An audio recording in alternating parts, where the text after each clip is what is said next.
This is a 2018 Volvo XC90 R design with the T8 motor.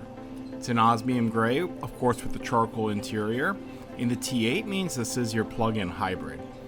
Included with all the plug-in hybrids is your charging cable.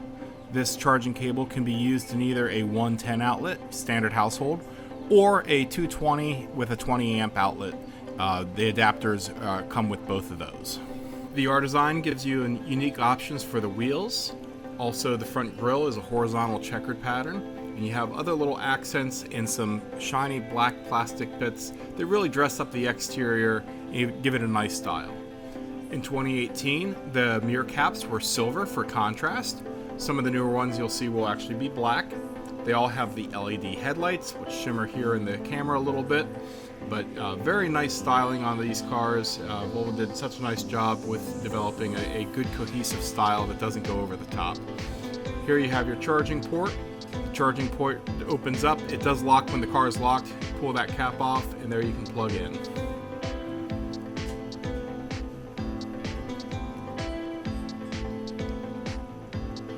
Moving around to the side of the vehicle and into the back, you get the integrated exhaust tips, and again with the black plastic going around the bumper, give it a little sportier appeal. This one does have a tow hitch, just for putting bike racks and things of that in, and yeah, just a nice overall clean style on this vehicle, very clean overall. The cargo area allows for the third row to be folded down to give you more space. We have all the mats included, the rubber mats that cover the seat backs for the third row, and then the cloth mats as well. The second row does fold back as well, and a nice thing on the 90, you do get the ventilation for all passengers in the support pillars. So air and heat get right to your body. In the back seat, you do have the built-in booster cushion. That just folds right down, but it's available there for you. Up front, next to the steering wheel, is a button here to press for the fuel door release. That's needed on the T8s in order to open up the fuel door for the petroleum. The electronic shifter on the T8 is very easy to use. It is Orforce crystal. Just pull back twice to go into drive, forward twice would go into reverse. Once in either direction would be neutral, and then the P button right behind it goes to park. Here I'll show you what it looks like on the dash. Down twice for drive, up twice for reverse, and then P for park. The B mode, which is down 3 times, one below drive, is for battery charge. That's for a steep hill. If you're going down, you can actually use some engine braking to recharge the battery.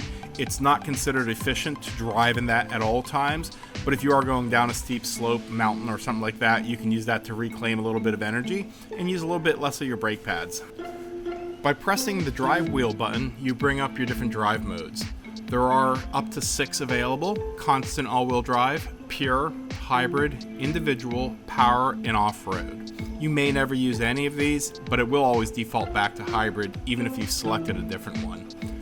On the T8, the constant all-wheel drive will actually engage both the gas and electric motors. The electric motor only powers the rear wheels. The gas only powers the front. There's no physical coupler between the two, which is one less point of failure on these. But then if it's only in pure mode, it's only rear-wheel drive. If it's only in gas mode, it's only front-wheel drive. This is for bad rain or else in bad snow. You can go to constant all-wheel drive to engage for power to all 4 wheels. Pure mode will attempt to stay in pure electric mode. If you do hit the accelerator hard, or if you run out of range, it will switch over to the gas. So you have all power, but it is designed to focus the drive onto the pure electric mode. Hybrid is for your everyday driving. It will allow to go into pure electric mode, and it also switch over to gas based on your driving. It will be a little more balanced, of course, than the pure mode, switching at a lower speed generally for the gas back to electric and vice versa. Individual mode may or may not appear at any given time. If that's turned on, I'll show you in a moment how to turn that on. You can kind of pick and choose different characteristics from all the different modes. Power mode is for sporty driving. That will also be a constant all-wheel drive. It will engage the gasoline engine and kind of change the shift points to make it a snappier drive, less about comfort, more about giddy up and go. In off-road you may never use, again, that one's going to be for just 20 miles an hour and lower. It will have the all-wheel drive engaged, so both motors will be engaged, It adjusts the traction control and some other settings in the computer for maximum traction. You won't use that one a whole lot. In order to get into the individual drive mode, what you do is you swipe down from the very top, and then you access your settings, and then you hit My Car, and then you hit Individual Drive Mode. From here you can make any adjustments and then save it. If you turn that off, it does remove it from the drive mode selection and kind of clean it up. Generally I leave these off, and I've gone ahead and turned it off on this car. On the main screen here you have your navigation. All you have to do is tap the checkered flag for set destination. You go to address, and that's where you can go ahead and enter in. You can change the state. You can hit V, and then it brings up your options there, Virginia, and then you'd enter in your city and address. Favorites, you can save different favorites. If you want to delete something, you just tap on it, on the edit, and then tap the delete trash can and then delete to confirm.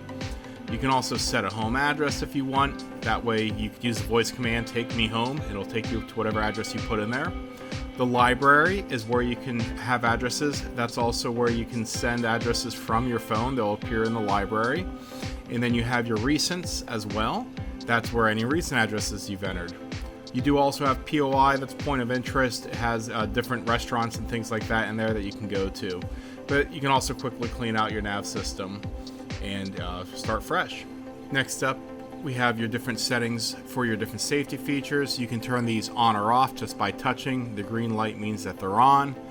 There's a lot in here. Reference your manual, give your salesperson a call. We'll be happy to help you out, go through all those features, make sure you understand them. Easy to get to though, just swipe from the left to the right. Two unique buttons for the T8 models are the charge and the hold. Pressing the charge button will use the gasoline engine to actively charge the battery.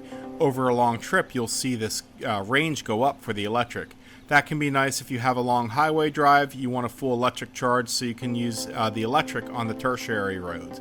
It doesn't necessarily make the car overall more efficient, but it is nice to not have to use any electric around town. The hold mode doesn't actively charge the battery, but it does prevent the car from going into hybrid or pure mode, and it kind of just uses the battery to stabilize and maintain where it's at so that whenever you get to your destination you can switch back to a pure electric. That can also be useful again on the highway when you know you can get better efficiency using that electric battery once you're off the main road. The switches on the door handle are pretty self-explanatory. They're all auto up and auto down. Although if you do press the L and the R at the same time for the mirrors, it does fold the mirrors in. So watch here, press the L and the R at the same time, you fold your mirrors in, press it again, they go back out. For your headlights, just rotate up to automatic and let them go. You do have automatic high beams as well. You just rotate that up, it returns back to auto, but watch here, you'll see the icon on the dash will change to show between auto high beams and regular low beams. That's that little icon there. They do work well in flat areas. Here in Pennsylvania, we have a few too many rolling hills. Press the reset button there, will reset your odometer. So you just press and hold that, and it resets that back down for you.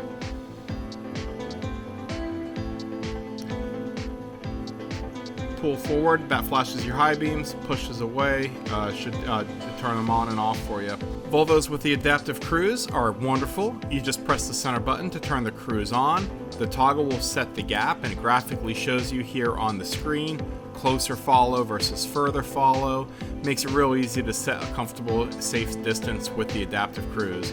The plus and the minus will actually do increments of 5 for speed. If you press and hold it though, it'll do increments of 1. Left and right turn on and off the pilot assist. The right arrow turns it on, the left arrow turns it off. That will actively steer and keep you in the center of your lane while the adaptive cruise is turned on. You can have adaptive cruise without pilot assist, but you can't use the pilot assist without the adaptive cruise control. I realize that just breaks the surface of some of the features on this Volvo XC90, but it gives you the basics of what to use, how to use it, where different features are, and you can explore a lot with this basic information. Please reach out if you have any questions on how to go any deeper on the car. There's so much to go through that we could make a several hour long video, but I wanted to get you the basics of how a Volvo XC90 T8 operates, and I hope you enjoy the road. Happy motoring!